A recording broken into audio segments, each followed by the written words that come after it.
Well, Brad, if you notice a little extra smile on my face, a little extra spring in my step today, I do. It's because I have just come back from my first ever college reunion. I've never gone to one before. I just went to one this weekend, and I'm so happy in my heart. I'm so happy having gone. I've never been to a college reunion or a high school reunion for that matter. What was it like?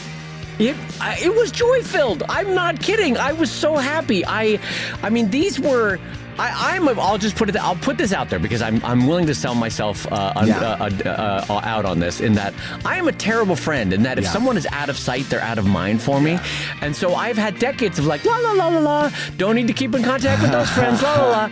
And nothing malevolent. It's if anything, it's just my default state was like, well, that's fine. They're not here. I just won't. We no need to reach out. What would I say anyway? That kind of a thing. Right.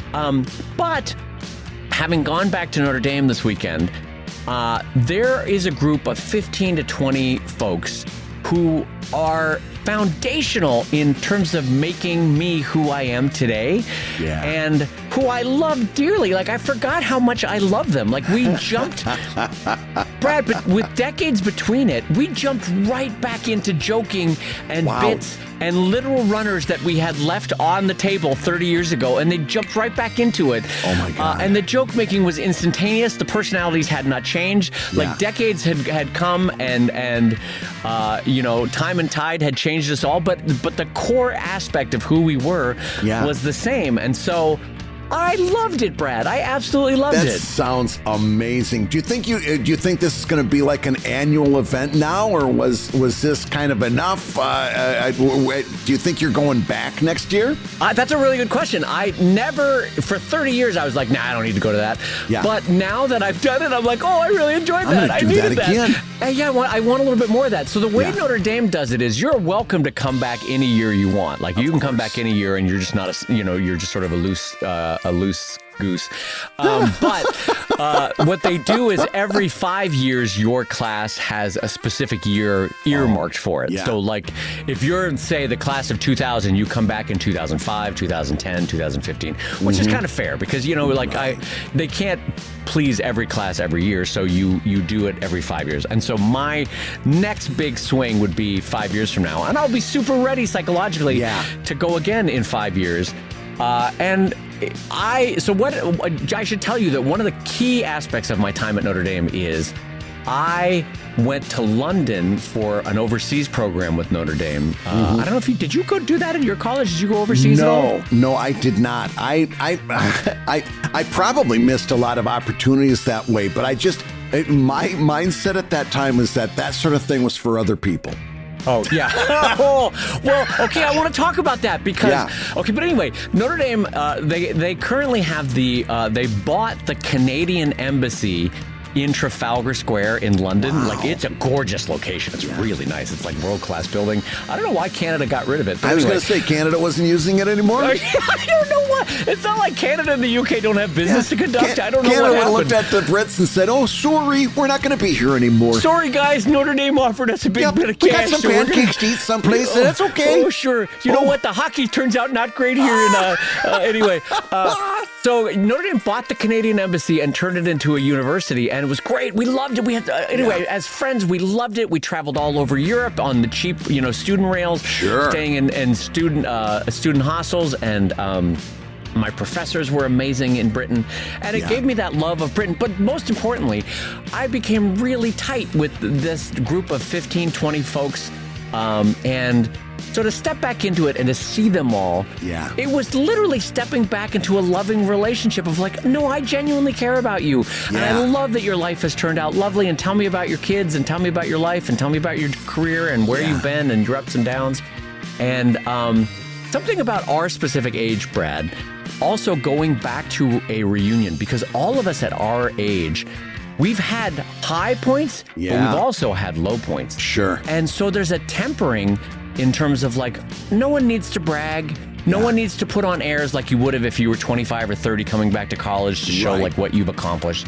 Everyone's just like, I'm happy you're here, and I'm happy to see your face, and I'm happy you're among us. And so it was really lovely. And I want to give a huge shout out to my friend Greg, who is apparently currently listening to us while he's doing his nightly dishes. I did not realize Greg. that Greg, my dear friend from college, who apparently listens to it, just to catch up on what. Greg, you missed a spot. You got to get that. You got to hit that with a little Dawn. Use a little Mr. Scrub there. Okay, there you got it. The Scrub Daddy. Now you got it. Yeah. But isn't that? But Greg's like, I'm like, really? You care about comics? He's like, no. But I just want to hear. I just want to hear your voice. And so he's like, sometimes I duck out after the cold open because the cold open is where you guys are joking around about things, and I go, totally fair. But most people skip the cold open. This guy's sticking around for it. Exactly. But what was funny about it is I told Glow at the end of, like, you know, it's a couple. You go back to your hotel room and you're brushing your teeth and you're taking off your socks, and that's what I do. Yeah. Man, are you ever setting the world on fire? Okay, I'm gonna go back to the wife. I'm gonna go back with the wife to the hotel in the week. We've got socks to take off and teeth to brush. Hey gang, these socks aren't gonna take themselves off. You know, it's a wild night of passion with Dave Kellett when he's brushing his teeth. No, but anyway, so we've just spent a really lovely night hanging out with everybody, and I get back to the hotel room, and you're gonna love this because I go to Glow. I was in such a glow. Brad, speaking of glow, I was in such a glow of, like, just feeling the love and seeing my friends again, and it was just wonderful, and my heart was full.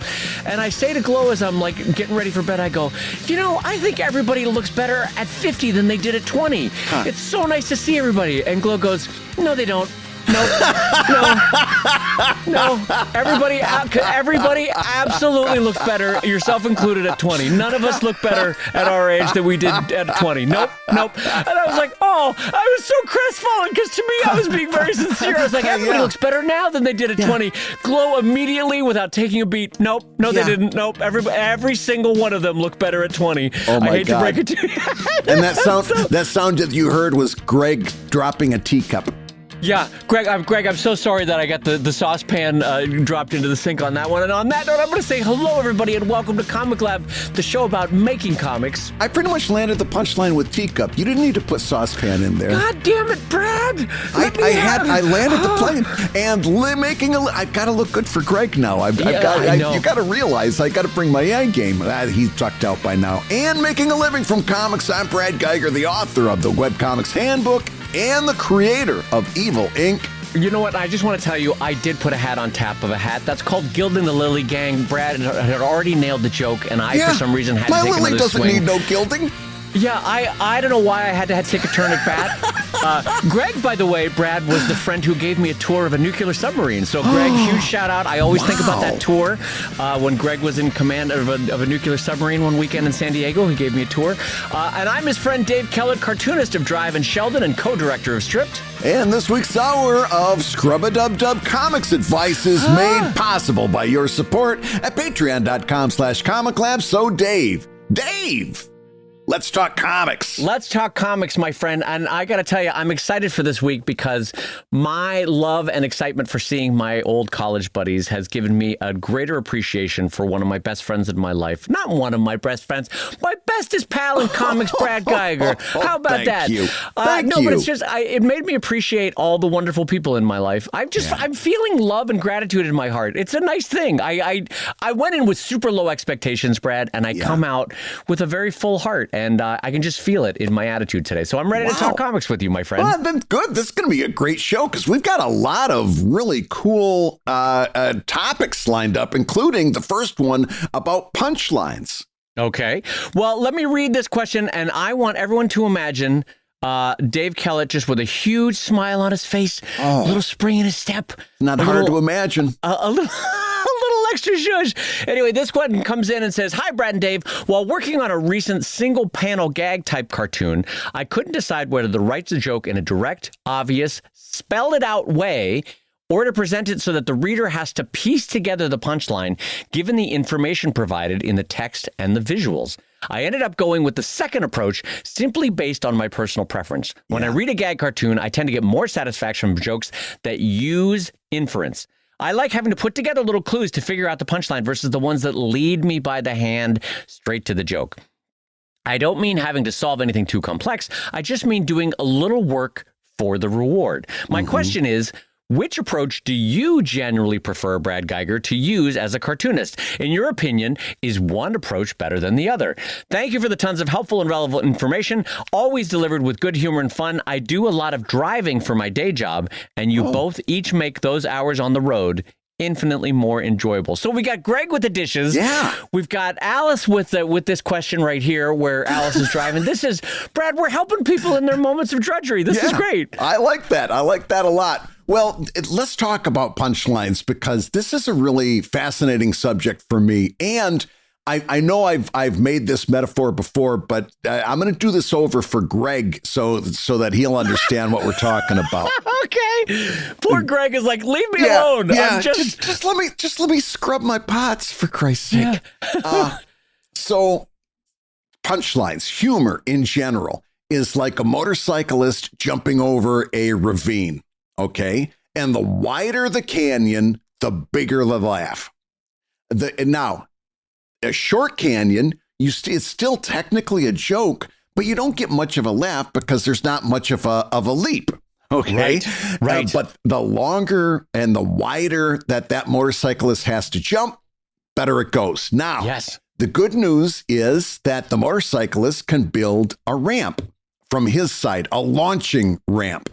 And you can put all the stuff of joke craft, humor craft into that ramp. How to write a good setup, how to land a good punchline, right? These things that we talk about on Writer's Room an awful lot, like keeping that most explosive word to the very, very end. Right. Clarity of layout, clarity of line of sight, all that sort of stuff. Yes, all the tools that we talk about. And also things like using the right words, being careful about word use, being careful about things like repetition, using it and not falling into it and finding out that you were being repetitive without realizing it. Repetition's extremely powerful and it means it can sneak up on you. All of those things you can use to build a really, really great launching ramp and to give your motorcyclist the best chance of clearing that ravine and landing on the other side. Here's the ticklish part. Each one of your audience members is building or has built a receiving ramp, a landing ramp, okay? And they each have their own individual ramp. It's not one standard ramp for everybody. No, you wish it was. Oh, it would make it so much easier. Yeah. But each one of them has their own ramp to land on, and that is built of stuff like the language that they know, their ability to read and comprehend their life experiences, right? Whether they understand certain words, maybe there's a word that's not in their vocabulary, et cetera, et cetera. Each one of them has a landing ramp. And that motorcyclist is going to clear the ravine for some of them, and it's not going to clear the ravine for all of them. That's just, humor doesn't work that way unless you've chosen a very, very small ravine, in which case, and I always go back to this quote. I was working at the Daily News in Philadelphia, and they were doing another one of those hokey, hey, tell us which comics you like, and the ones that don't get votes, we're going to end their careers. We're not going to run them anymore. We're going to make room for a new one. And this one guy I knew because I did a fables about him years later, 90 some years old. And he wrote in about Nancy. At that time, it was being done by Guy Gilchrist. Wrote in about Nancy. And the phrase he used was, "It's hardly ever funny, but I always get it." Wow, is that damning with praise? Wow. Yeah, but it served, it served its purpose. It was a very, very small canyon, right? So it wasn't super funny, but he always understood it. He always got it, right? Right. That phrase always stuck with me, and it has a lot to say about that canyon. So here's the question that this person's asking. And that is, what's better, the small canyon or the wide canyon? And the answer is, that is up to you 100% as a cartoonist. I like the wide canyon. I like the big canyon. I love a joke where you've got to think about it a couple seconds, right? And very often your readers will say, "Oh, that took me a second." And I'm sitting on my computer saying, yeah, that was the point. Yeah. It's supposed to take, because that adds to the tension before the release, right? So for me, I kind of prefer that, but knowing full well that on some days I'd do better if I had a shorter canyon. Right.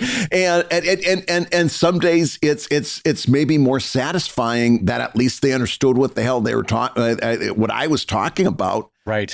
Because not all of them had that receiving ramp that I was hoping that they had. There's no right answer, Dave, but I do like a wider canyon. It's the ones that you'll remember is another way to say it too. Is like certain far sides, yes, 10, 20, 30 years on, I'll still remember it based on what a big swing it was. Yes. And then that Gary landed it, you're like, wow, that was tremendous.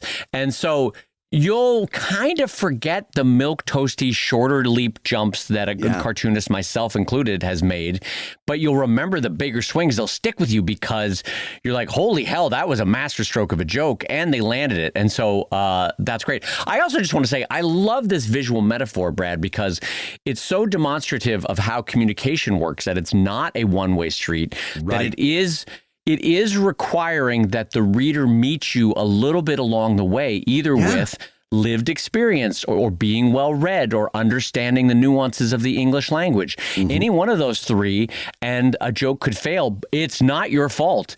Because Brad and I will have people that are like, oh, I'm coming at this English as a second language, or, oh, you can tell by how they write their email that they're perhaps not that well read, or that I'm just being honest. Some people, or you can tell based on how they email or tell you at a Comic-Con that it's just not in their wheelhouse of a lived experience, right? All three, by the way, totally valid. Like no one has to apologize for that. I'm just saying that for a reader to meet you halfway and to prepare their ramp, sometimes you need all three of those things, probably more that I'm not even thinking of in terms of, and also the understanding of the ironies and the parodies and the cynicism that is a lot of humor writing. Yes. Some people just do not see a joke, and they're like, "Why are you being mean?" And I'm like, "I'm not being mean. I'm making a joke. It's a different." You get frustrated on those levels. Like some people in my life, God bless them, they just don't understand Saturday Night Live or improv or sketch comedy or stand-up comedy or written comedy or any kind of comedy. Or comedy in any way, shape, or form. And I'm like, how do you go through life? You know, because you're like, you've got to laugh at the craziness that is life. Anyway, long story short, the readers, one of the reasons why I love this visual metaphor so much, Brad, is that it perfectly demonstrates in a really clear way how the mechanics of joke delivery and joke reception work. In that, yes, I can shorten the canyon gap for my readers, but then it ends up reading like a Ziggy. And one of the reasons why we always kind of lovingly joke at Ziggy is because, let's just be honest, it took shorter leaps than a Far Side did.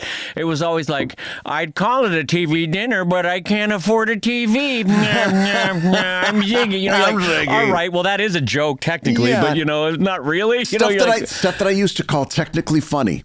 Yeah, technically funny, it's technically funny stuff. And I will throw myself under the bus because I've done, I don't even know anymore how many, 5,000, 6,000 comics at this point. And Lord knows I've had more than a few that were technically funny. Not funny, but technically funny. Technically a pun or technically wordplay or technically a joke twist. Not funny. Have you ever had those, Brad? Oh, it was called Greystone Inn. It ran for 4.5 years.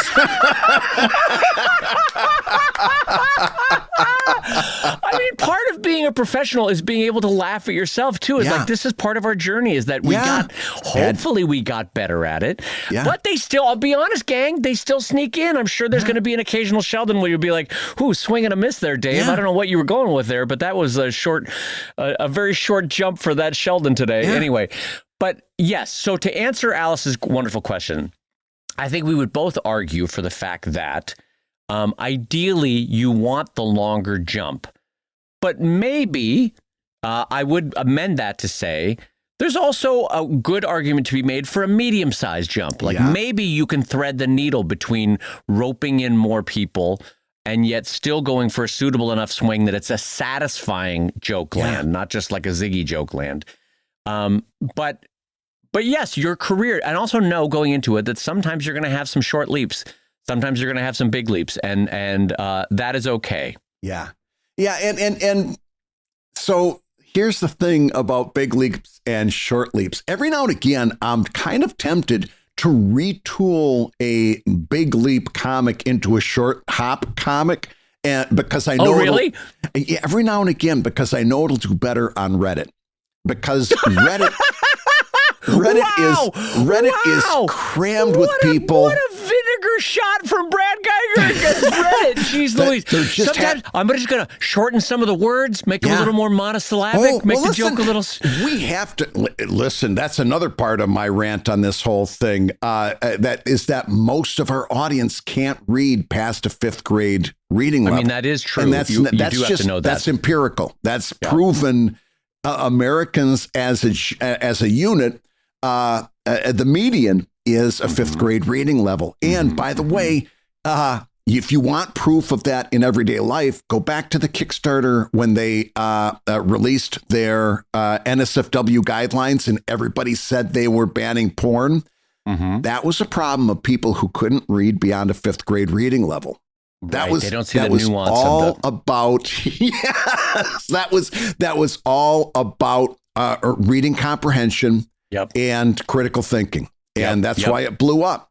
And I'm not saying Kickstarter did it wrong. They were in an impossible position. They had to send out a message that required a little bit of understanding, and it fell through. And it's a picture perfect example of what I'm talking about. Yeah, I would also say this. You can track one of the reasons why the success of XKCD, even though it is drawn with the most bare bones, literally line art, stick people that you could draw, because he has cultivated an audience that is so happy to see a comic that can use the word disambiguation, and they get it. You know what I mean? Yes. So they are a far more educated audience, usually a science-based audience, that is just so happy to see to someone writing at a high school or college level that they are very willing to be like, yeah, that's for the stick figures are fine. I'm just happy to not be treated like a moron, And so there is an argument for an audience like that. And sometimes New Yorkers have that as well, just swinging above the average 5th, 6th, 7th grade reading level.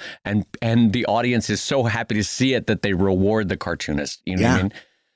Anyway, but yes, you have to keep that in mind, is that the average person is reading, and I always forget what it is. It's somewhere around 5th, 6th, 7th grade reading level. So you can't use a word like détente because someone doesn't know what détente means. They'll just be like, they'll misread what it is. What is détente? It's not like they're Cletus the slack-jawed yokel.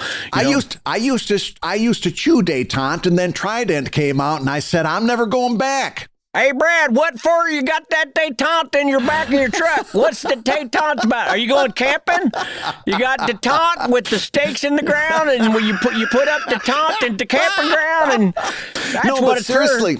Every now and again, I am tempted because I can see it happening, particularly on Reddit, and it goes back to it's not funny, but I got it. That kind of thing. It gets a lot of upvotes, and that's perfectly fine too. That's perfectly valid. Yeah. But here's my qualm with that. Here's what goes in the back of my head. And that is, I don't think there's a whole lot of people out there yearning for a hardcover collection of Bazooka Joe. Wow, that's so true. What a great reference. That is the definition of the short jump. Yes, Bazooka Joe. Nothing against Bazooka Joe or anything. Well, a little bit against Bazooka Joe. A little bit. Like, go fuck yourself, Bazooka Joe. But yes, you can get a huge number of upvotes on Reddit with and poor Bazooka Joe. I'm sure it's done by a wonderful human being, but you could get a lot of upvotes on Reddit with Bazooka Joe. I don't think you can build a comics career with Bazooka Joe as a web cartoonist. Can I tell you, and this is maybe the killing blow. I don't know why I'm taking the shot against Bazooka Joe, but when you can reliably replace the drawing and writing of a comic strip with AI as it exists in 2026, then you're not doing a great comic. And I think Bazooka Joe could be reliably replaced. And I'm not being just an asshole about it. I do think you could actually quality for quality, replace both the drawing and the writing of Bazooka Joe with 2026 AI. Yeah. And you'd be like, I don't notice a difference. It's virtually the same, you know? So I guess what it comes down to for me is, yes, I know that there are times that sometimes I've chosen too big of a canyon. Sometimes my launching ramp could have been built better. And sometimes I misjudged the number of landing ramps that would be appropriate for the joke. Right. But that's the direction that a solid career is. That's going in that direction for me. Is where a solid career is. I don't think there's a career to be made out of small jumps. Well, and this goes into, I just want to say something that I think I used to say, or Brad used to say, I don't remember which one of us used to say it, is that you have to be somebody's top 3 cartoonist. Yeah. You can't make a career out of being top 20. No one will buy that book. No one will come out to you at Comic-Con. Brad's fans think of Brad as in the top 3 of what they enjoy. Dave's fans think of me as the top 3 of what they enjoy. That doesn't mean I'm appealing to everybody in their top 3. No. I certainly am not. There's a lot of people like Dave Kellett's a hack and I don't like him a lot. But for the people that like me, I'm in their top 3. And it's because for them, I'm making a suitably large enough leap in my motorcycle jumps where they go, oh yeah, that was a satisfying swing. I really appreciated that. It wasn't a Ziggy joke. And so, it's an interesting thing that you can't be milquetoast in execution and you can't be milquetoast in reception. They can't be like, oh yeah, Dave's fine. It's okay. It's perfectly fine. You got to be like, oh no, I love Dave Kellett. I love the way he approaches jokes. I love the way he lands them. That's great. Oh, I love everything about it. I got to be in their top 3. Ideally in their number 1. That's the ones that really come out all the time when I do a Kickstarter. Oh yeah. But I maybe only have a few thousand of those people for whom I'm the top number 1, you know? Yeah, and I guarantee you, I know most of them by name when it comes to my audience because you see their name on every Patreon, you see their name on every Kickstarter. True. Yes. Yeah, you know, so I could list them off. But as far as like, I'm going to wrap it up with this. I think it's very tempting to go for shorter hops because you know you're going to land, even if your motorcyclist picks up his motorcycle, hops across the ravine and puts his motorcycle back on the ground and rides off. It's very tempted to go that way because, man, you know, you got a slugging percentage of 100%. The only problem is at the end of the day and at the end of several years of doing that, I don't think that builds an audience. I don't think that builds passion. Yes. Unless I'll put a little asterisk in there, unless there's something else other than humor going on in that comic. Right. Unless like an emotional connection, maybe. Yeah. And that's where, and again, I really want to make, all kidding aside, I took a few little, funny little blows. That's where like a wholesome comic on Reddit that uses humor. But the humor isn't the driving thing. It's the wholesomeness, right? Right. Then you've got a shot at audience building. Same thing for comics that are relatable on Reddit, right? That's fine. I'm not convinced that's audience buildy too. I don't know. I don't know that somebody buys a whole book of something that says, oh yeah, I've done that. Oh yeah, I've been there. After a couple of pages, it's like, okay, I get it. I'm looking into a mirror. You know? But for me, just my own personal philosophy of comics, I think the stronger audience building landscape for me is with the longer jumps. Yeah. And I will say this too, because, Brad and I always poke loving fun at Ziggy, but here's the thing. Because of its relatability to Brad's point, Ziggy made way more money than I will ever make in my life between animation, between the Hallmark mugs and calendars, between the book collections.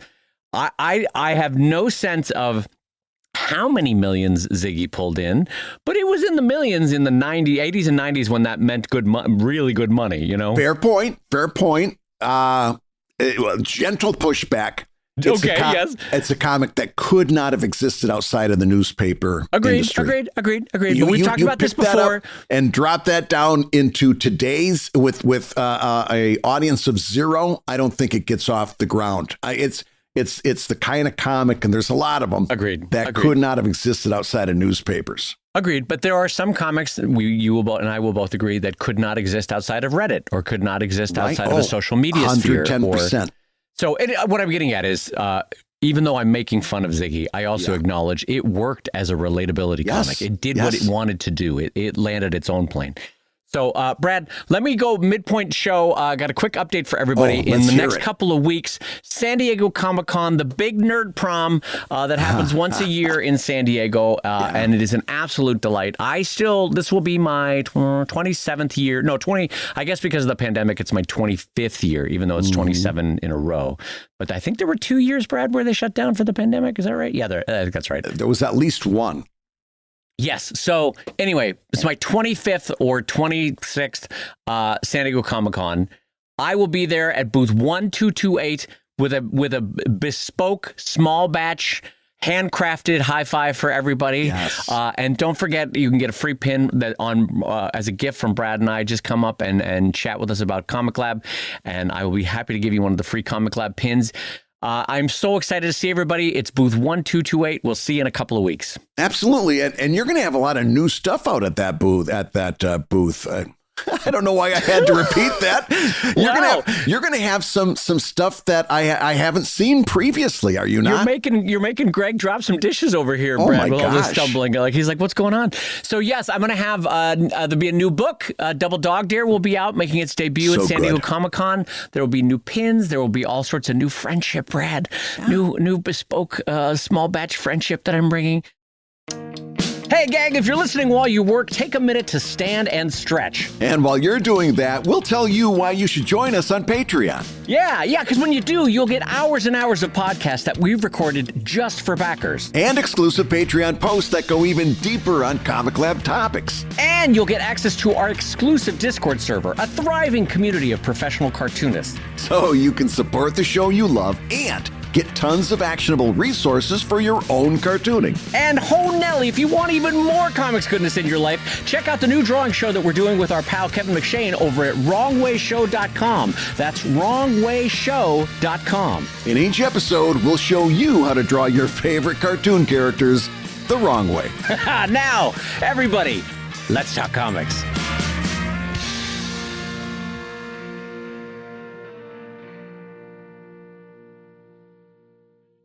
But anyway, yes, booth 1228. I will see everybody there. And go ahead, jump in, my friend. Speaking of new, I've got another update. This is brand spanking bleeding edge new. Of course, it won't be by the time you hear the show, but okay. It's good to know in case you've been missing it. Bluesky just this morning rolled out a update, and they've increased their image count for the number of images you can upload to Bluesky Post. From 4 to 10. Oh, wait, really? Really? Yes. And what makes it kind of cool is that it'll be displayed in an image carousel very similar to when you would update large numbers to Instagram. So it would be like a little side scroller effect. Some pros and cons having used it this morning. So far, and again, I'm very confident they'll fix this fairly soon. This is the first day of the update, but I've had to upload my images one at a time because just lassoing 10 images and dragging them, they all arrived in scrambled order. That was a disappointment. So I have to, so far as of today, you have to drag them over one at a time. Yeah. But and this is a kind of good, kind of bad. If you remember Instagram's image carousel, if you had a long horizontal and you planned it right, you could make that look like you were scrolling through a long horizontal with no borders or boundaries in the images. They all cool. Blended together. Mm-hmm. That is the case right now on the mobile Bluesky app. Unfortunately, it does not work so well on the desktop Bluesky app. No. But long story short, a 10 image carousel is not bad. Nothing to sneeze at. I'd love to see 20, but 10 is way more than 4. And so for people like us who are uploading sequential art, this is a big, big plus. I had not heard this literally until you said it. I'm super excited for this. This will change the way I post drives on Patreon. Yeah. And I will just say, I'm sure everyone else agrees with me as I say we all love hearing about Brad's long horizontal. So that was great, Brad. Thank you so much. Always uncomfortable when Brad starts talking about his long horizontal. No one wanted to hear about it. No one wants to imagine it or how you slide across Brad's long horizontal. Nope. No thanks. I'm going to duck right out of that. But I will jump us into our next question, Brad, because I don't want to speak about this anymore. And so this one, I have a question for you, Brad, about piano sounds, if you're willing to jump in on this. So, Brad, this comes in and says, Dave and Brad. I love that. In my comic, I have a character that plays the piano, and it is a major part of the story. I showed a few pilot pages to some friends for critique, and a few asked me if the piano makes music when the character plays it. Because, of course, you could have a dead piano, I suppose. Yeah. Aside from a few plink and pwamp sound effects for some moments of emphasis, it sounds like I might need to do something to show that music is being played beyond showing fingers on the piano. Yeah. What would you do, or what have you seen others do to communicate music coming from an instrument? A balloon coming from the instrument with music notes? Non-ballooned floating music notes? Waft a treble clef through the page? My style leans towards semi-realism. That actually does make a difference. More than the cartoony side of the spectrum. And the piano is played across several panels in multiple scenes. So I'm wondering what kind of approach might fit. Brad, I do not know in the 9 years that we have been doing Comic Lab. It is 9 years, right? Yeah. Yeah. In January, we will be entering our 10th year. Oh, my God. Speaking of college reunions, geez Louise, we got to have a reunion of people that came to the first year. Anyway, okay, so in 9 years of doing Comic Lab, we've never had this question. So I always enjoy when there's a completely new question about comic making. This is a really specific and yet super applicable question for all cartoonists, is that how do you approach sound-based cues in a non-sound-based medium? Brad, how do you deal with music? So here's my thoughts. I'll be interested to hear what you think about this. Okay. Here's the deal. So you say, I do a semi-realistic comic, not a cartoony comic. And so the inference there is that this person is not comfortable putting musical notes floating above the piano, or, like a whole, sheet music that's floating up there or anything else like that. And my thought is, I don't care how realistic your comic is or semi-realistic, it's still a comic. And for you to say, well, I'm going to take everything that there is that makes comics amazing, like spreading moments into panels and word balloons and sound effects like bwomp and plink. I'm going to take almost all of them, but some of them I'm not going to use because I'm not cartoony. I think that's a mistake. I think I don't care how semi-realistic or fully realistic your comic is, it's still a comic. And the answer to your question is, this is a problem that has been solved over 100 years of comics history. You put some musical notes above the fucking piano. Why are you trying to reinvent the wheel because you think that your comic is too good for some floating musical notes? No, your comic's not too. Just put some music. Solve this. Listen. Solve the problem. This is not a hard problem. You put some musical notes up there, it look like the piano's playing. I think you are not too good for some floaty musical notes. And I think you should not try to reinvent the wheel. I think this is a very simple problem to address. Dave, am I wrong? No, you're not wrong. The simple, I have a longer answer, but the simple answer is use the music notes. Yeah. Some form of execution of either floaty music notes. Yeah. I don't know that in a word balloon is the best. I would do floaty.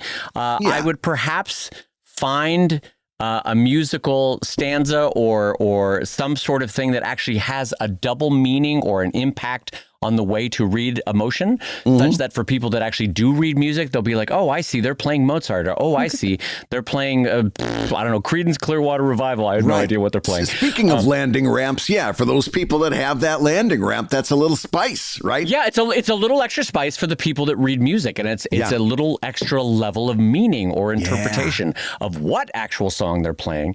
I will say, if you want to find a particularly interesting example of how to incorporate music into a comic, in the late 80s and early 90s, Pat Brady had a comic strip called Rose is Rose. And for the most part, I found it a perfectly lovely comic strip. It wasn't for the Dave Kellett collection. It wasn't a number one, but it was a perfectly lovely comic strip. But anyway, Rose is Rose had I thought, visually very interesting incorporation of music, actual music, into a comic strip. So just visually, maybe pick up the last book or the last two books of Rose and Rose. I'm sure you can find it on Craigslist or eBay or Amazon. I don't know if it's still in print. But the latter books, Pat Brady really was experimenting with music.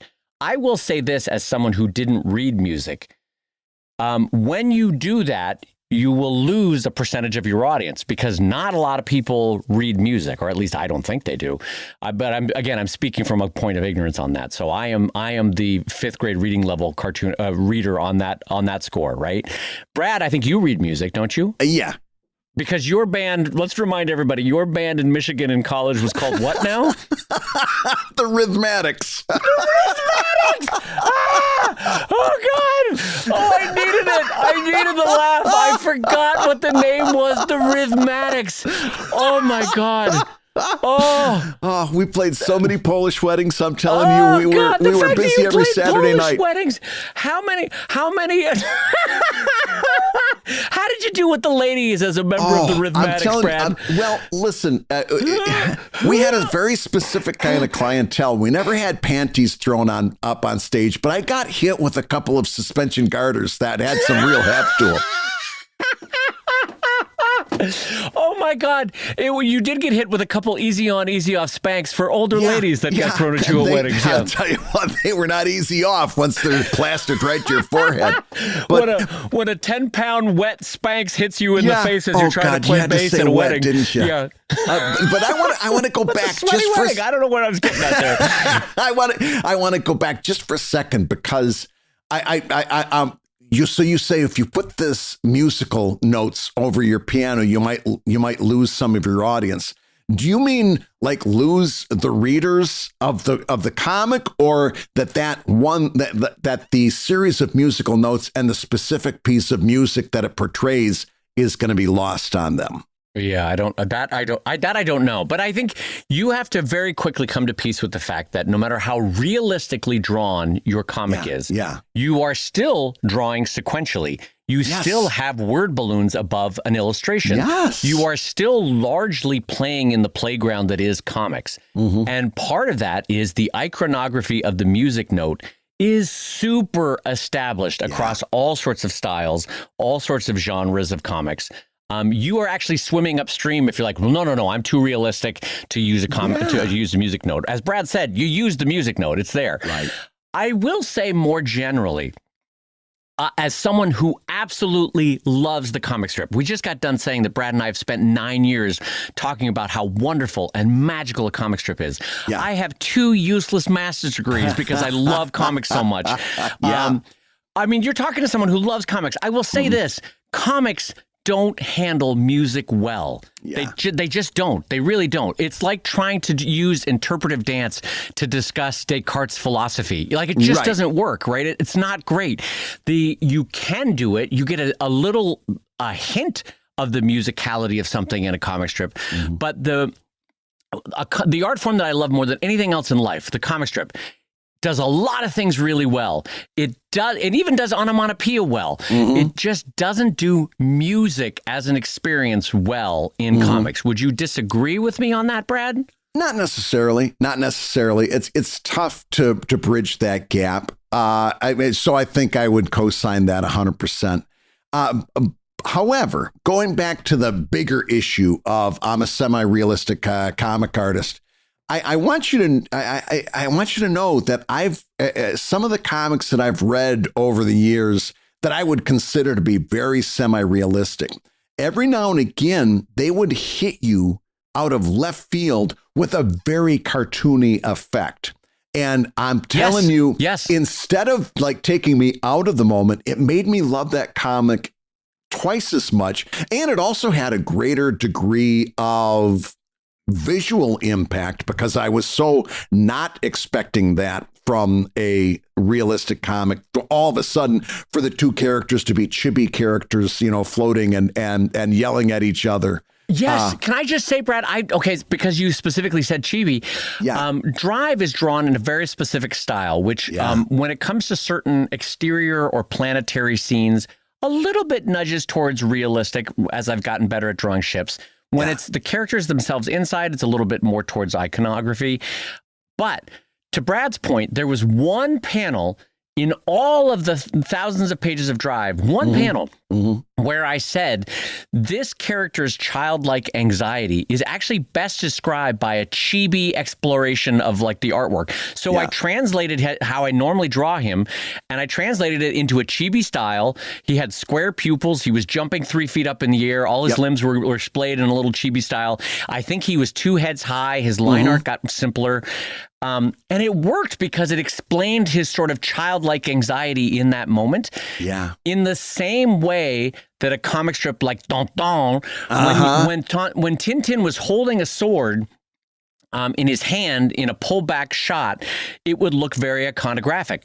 But when you would zoom in on the sword, it would take on a more realistic look because you were examining it as a real object. And so, to Brad's point, I just want to emphasize my friend's brilliant advice. You can have moments where realism incorporates iconography, incorporates realism, and it works to a great effect. Yeah, and I'll tell you what made me a believer in that in general was anime and manga. The more of that I consumed, and again, that's what really when my kids dragged me kicking and screaming into that world, and then all of a sudden I had to say to myself, "Oh, I need to up my game creatively because this is now the new level of the playing field, and I'm not there right now." And by the way, I was making a lot of the same kind of decisions. Well, I can't put musical notes floating over my piano because, I'm doing this thing, right?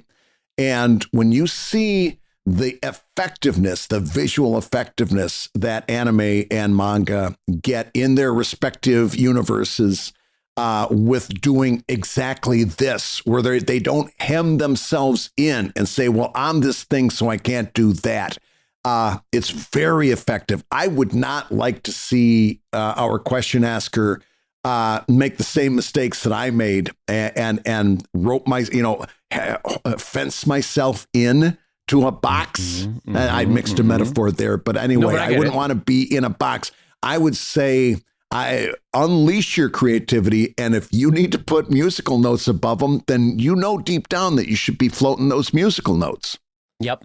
I will also say, too, much like Brad's given advice in the past, music notes, much like specific unique sound effects fonts, should be used like an amuse-bouche. Like they should not overwhelm the comic. They should be a little spice that you add to a dish. It shouldn't be the whole dish. So if you have pages and pages and pages where music notes are dominating or at least present in every panel, you're kind of missing what the best approach is, because the best approach is much like how we establish a shot for a comic and then we close out on an establishing shot, but we don't have that shot for every panel in a scene. You want to establish that there's music, close out that there was music the whole time, kind of like quotation marks around a sentence, but not every panel for 20 pages has to be riddled with music notes. Am I right, Brad? You just, and that like you can also taper off. Like The first one can have a whole, like you said, a cleft, or what it was. What do you call those cleft 5 lines? Stanza. Yeah. And then maybe after that, maybe there's just 3 little notes that are floating up there, or 1 note. You don't have to. In other words, maybe what I'm saying they diminish in size just till it Yeah. reminds you that they're there, but they're tiny, like they're playing, but the conversation is now dominating the moment, not the music. Especially depending on the composition and the focus. You don't need to overdo it, is what you're saying. But I think those musical notes, I think that iconography is effective, and I think you should use it. Yeah. So, Dave, I think we've got time for one more question here, and it goes like this. This isn't a magic number question, I swear. You can use any top range number for any size comic in this question. Comics that average 100,000 views, comics that average 1 million views per update. The question is about the amount of time it takes to reach maximum views. What do you think the average amount of time it takes to hit a max view tail end for a single update of a comic? And do you have any opinions on what the rate of reaching maximum views per update has in terms of the impact of a comic?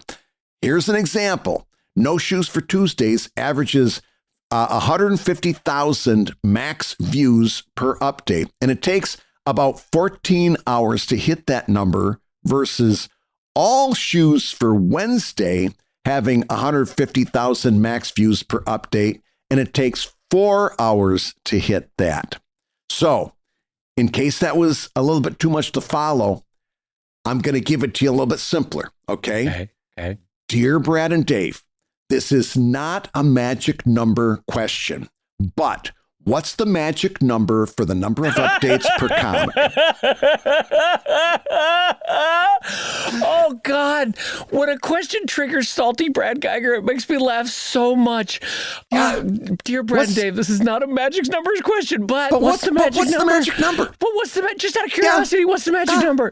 Yeah, because Dave, if we tell this person that it's 5 and it's not 21, they will spend the rest of their life trying to get 5, even though there's a much bigger question out there to be answered, which is, who the fuck cares? What would you possibly do with this information? Gang. Am I wrong? I mean, no, here's the thing this is my bigger concern is, what actionable steps could be taken even if you know this information? Like what? That's what I said, but I used the F word, but yeah.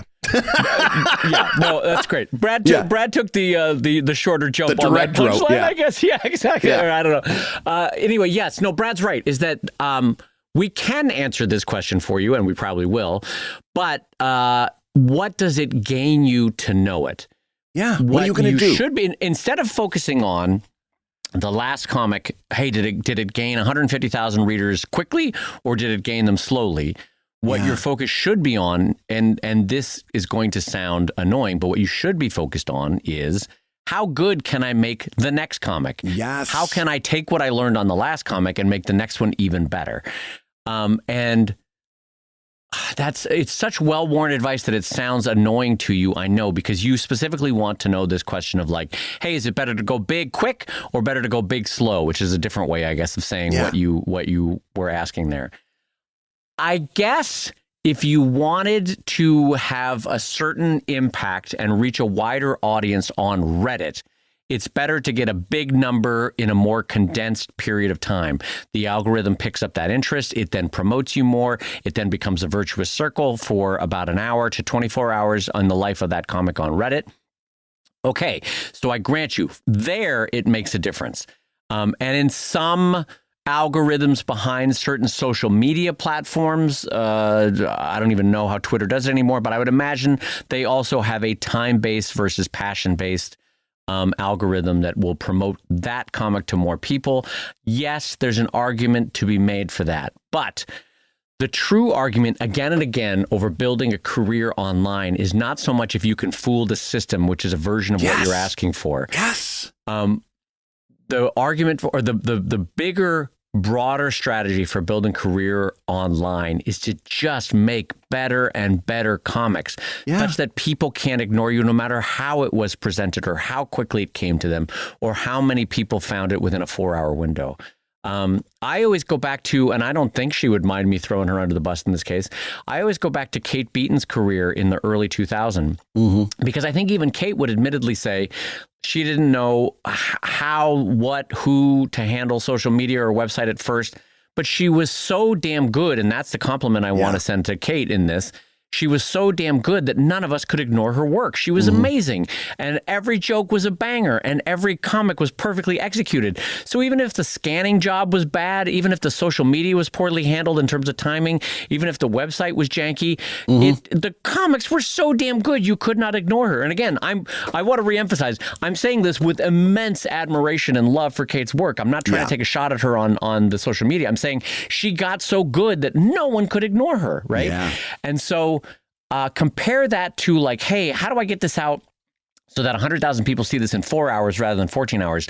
It a little bit feels like gaming the system or trying to find a magic number, because it's not really for long-term success. It's not really what you should be shooting for. Yeah, and here's the reason that Dave and I are both being a little bit hard-nosed on this subject and trying to kind of shake you up, question asker, and get you to readjust your thinking a little bit.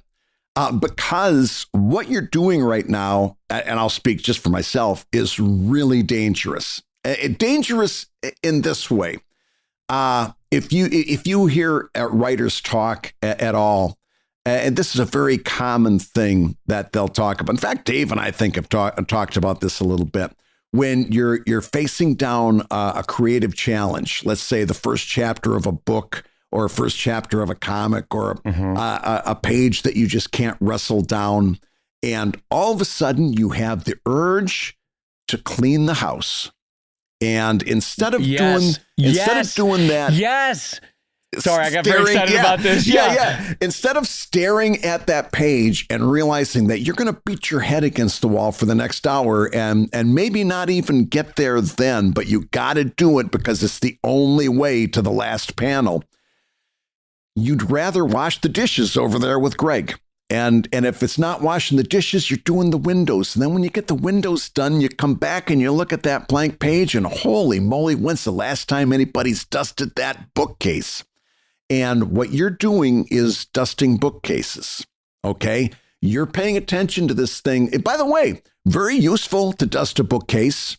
No one wants to be around a dusty bookcase, but it doesn't get that page done. No. And what my worry is for you is all this time you're spending wondering whether it's better to get your maximum views in 4 hours or 20 hours is time that you should be spending improving your comic, taking a look at maybe the last 3 months now, or something from 3 months ago, now that there's a little time, and rereading them and saying, hey, is this stuff landing now that it's not fresh in my mind? Yeah. Is this stuff, maybe stuff from a year or two ago? That I would encourage you doing. This maximum number, magic number thinking, I don't want to encourage at all, because again, like I said, I don't know what you're going to do with the information except dust more bookcases. And what I want you to do is put the little feather duster down, say the dishes can wait for another 15 minutes, and work on making your comic better. Work on improving your writing, improving your comic skills, all of those things that, and then the magic number isn't going to matter, because what matters is that no matter whether it takes you an hour or 4 hours, those page views that you do get, those upvotes that you do get, are going to result in people sticking around and becoming retained readers, becoming a part of your funnel in towards your Patreon. All the things that you need to happen to build a career lie at the center of doing a good comic. No part of building a career comes from saying, oh, last week I got to my max views in 4 hours, which is a big improvement from the week before when it took me 4.5 hours. You see what I mean? Yeah. It's meaningless. Doing a good comic is meaningful. This kind of stuff that you're talking about, I really don't see what you're ever going to do with that information except avoid the creative part of comics a little bit longer by doing this navel gazing into your analytics, right? Yeah, I would like to describe this in terms of my dating in high school and college. And I'll tell you, I am always here for that. I'll tell you what I mean by this. When I was nervous about calling a girl, I don't know if you ever did this, Brad. I called a girl. God bless America. What do you mean? What do you mean? I don't know if you ever did this. I had a phone. Well, okay, I'm gonna throw younger me under the bus. Yeah. When I was super nervous and anxious about calling a girl, what I used to do is, I'm not kidding, I'm gonna throw younger me under the bus. Yeah. I used to create like a flow chart, a conversational flow chart. Like, I'll ask her about chemistry homework, and if she says she's done it, then I'll transition to this phrase, and then if she laughs at that, then I'll jump back over to here, and then there's like, and it's like I created a flow chart about how to talk to a human being, right? Because I was so anxious about trying to figure out the engineering below what a very human emotional process was, right? I tried to logic my way through it. Yeah. And here's the thing. The better strategy, as I found out in my 20s, was just to be a goddamn human and talk to a person and just be comfortable and make them laugh and all that sort of things, right? And so a version of that, this is not apples to apples, but I want to say a version of that is what's happening here. You're trying to figure out the logic flow of, like, if I can just figure out the mechanics of this, it's like, no. Take a step back. Your job in this moment is to just make a better comic. Yes. Just make a better, more enjoyable comic that people want to laugh and read more of. That's the job. Don't try to figure out how to logic flow this or create if I have the numbers of this, then I've got to, then I tweeted at 4:32, and then if I get to 100,000 within 4 hours, like, okay, yes, maybe there's some teeny tiny little advantage in knowing that on Reddit, granted, but like the bulk of it, as Brad is trying to tell you, is like the bulk of it is just make a good comic. And then tomorrow, make a better comic. And then the day after that, take what you learned from the mistakes you might have made and make an even better comic. Yeah. That's the focus. And it's annoying to hear, but otherwise you look like a 17-year-old Dave Kellett trying to make a logic flow of, like, when she says she liked PE today in class, then mention that you enjoyed throwing the ball around in team ball. That seemed fun to you. And like, what are we doing? Like, Dave Kellett, come on. Just be a human. Make her laugh, for God's sakes. Listen, I am so glad that I wasn't the only one with a flow chart. I had the flow chart right in front of the phone, called up Mary Sue. Now, at the time, speaking of Mary's, my mom was selling Mary Kay Cosmetics. I picked up the wrong piece of paper. Before I know it, I sold her 12 sticks of lipstick. God damn it. That's the most vaudeville joke ever. Oh, I love and hate you right now in this moment. I love and hate you. I sold her 12 sticks. I picked up the wrong script. Oh, it's like a multi-level marketing script. Hey, Mary Sue, sure is nice to say you. Hey, you sound like an intelligent gal. What would you say if I could get you 4 sticks of lipstick? Anyway, I always love that sales technique. Oh, hey, you look like an intelligent guy, Brad Geiger. Yeah, I've never gotten that one. Oh, that's an old salesperson but you know what? We think we've grown so much, but we haven't, because you and I still have a flow chart that we use at different times of the day. As a matter of fact, my flow chart starts at the top and goes like this. You've been listening to Comic Lab, the show about making comics and making a living from comics. Your hosts have been my delightful friend, Brad Geiger, the editor of webcomics.com and the creator of Evil Inc. at evilcomic.com. And my good friend, Dave Kellett. Hey, do you think Gary's still listening? The dishes, Gary, Greg, if the dishes aren't done at this point, listen, we got to talk as a friend. Yeah, it doesn't take no hour to do no dishes unless he's drip drying them and stuff like that. Unless someone's burning the lasagna into the pan, you should be long gone by now, my friend. So my friend Dave Kellett, co-director of the comics documentary Stripped, a lifetime user of Dawn Power Wash, and the cartoonist of Sheldon, that'll be our next sponsor. We'll get Dawn, and we'll make at least one reader happy. Got nothing from that. And the cartoonist of Sheldon at sheldoncomics.com. Folks, when it comes to punchlines, sometimes your little motorcyclist just walks up to the ravine and just takes that last step and goes tumbling down. To be fair, Brad, your motorcycle dribbled over the edge of that canyon like you trying to pee at 2 a.m. That was terrible. Is that happening? Do you piss in Morse code? And the cartoonist of Sheldon at sheldoncomics.com and Drive at drivecomic.com. And a huge shout out to our sponsors for this week, Huion over at comiclabshop.com, where you can get 5% off the Canvas 22 Generation 3, which both Brad and I use and love. And the Comic Lab theme song is used with permission from Andy Creighton at theworldrecord.net. And this episode and all episodes was edited by the ever wonderful, ever whimsical Matt Woodard of Woodsong Productions over at www.woodsong.media.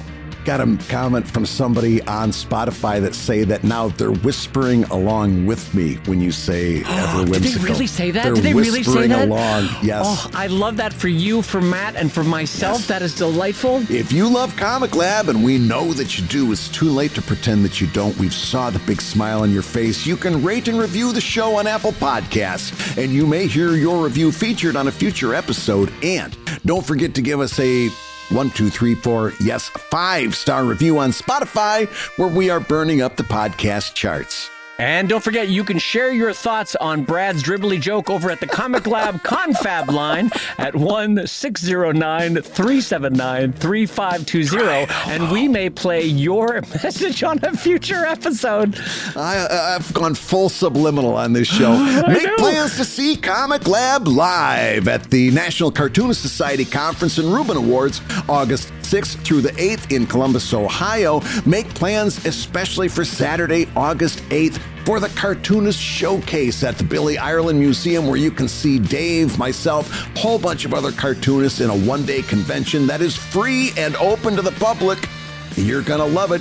Go to nationalcartoonists.com for details. And Comic Lab is made possible by your support at patreon.com/comiclab. So we'll go ahead and say that twice. Patreon.com/thanks for doing the dishes with us.